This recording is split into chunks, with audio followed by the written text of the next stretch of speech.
ये सामान्य ग्रंथ नहीं है, परमहंस संहिता है। ये पहला दिन कथा का कुछ ऐसा जिसमें इन सारे प्रसंगों का स्मरण किया जाता है। कथा के आरंभ में विधान है ये। आइए भागवत के प्रथम स्कंद के पहले श्लोक का वाचन करते हैं।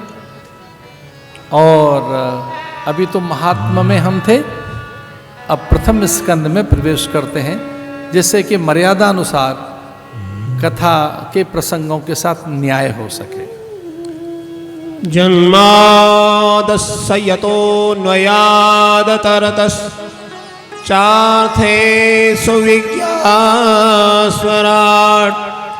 तेने ब्रह्महृदाय आदिकवये मुह्यन्ति सूरजा तेजो वारिमृदां यथा विन्मयो यत्र त्रसर्गो मृषः धामना स्वेन सदा निरस्तकुहकं सत्यं परं धीमहि सत्यं परं धीमहि। श्रुति भगवती जो कहती है वही भागवत के आरंभ में है। जन्मादस्य यत, ये बड़ी अद्भुत बात है। जो ब्रह्म विद्या है अथवा श्री विद्या अथवा अभेद विद्या अथवा जिस विद्या के माध्यम से सब कुछ प्राप्त हो जाता है, उस विद्या के सूत्र हैं ये जन्मादस्य यत। जो प्रस्थानत्रयी के साधक हैं, जो गीता ब्रह्म सूत्र उपनिषदों के अध्येता अथवा उपासक हैं, जो उसका स्वाध्याय करते हैं, उनके जीवन में कहाँ कष्ट रहता है। भागवत के प्रथम स्कंद में पहला ये श्लोक जो ऐसा कहता है, आदि कवये मुह्यन्ति यत सूरया। ये आदि कवि कौन है? आदि कवि कुछ वाल्मीकि को कहते हैं आदि कवि। यद्यपि आदि कवि जानते हो कौन है? ब्रह्मा। पर उपनिषदों में तो कुछ और बात आई है। कबीर मनीषी परिभू स्वयंभू। सच तो ये कि कवि आदि कवि भगवान नारायण ही हैं, जिनकी ये सकल रचना है। तेजो वारि मृदाम यथा विनिमयो, ये सारा कुछ जो है उनके द्वारा रचित है। इसमें वो रहकर भी इससे भिन्न हैं। धामना स्वेन सदा निरहस्त कुहकम सत्यम परम धीमहि।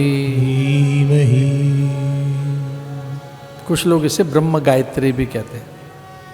कुछ विद्वानों का ऐसा अभिमत है कि ये ब्रह्म गायत्री है। जो भागवत के प्रथम स्कंद का पहला श्लोक है वह ब्रह्म गायत्री है।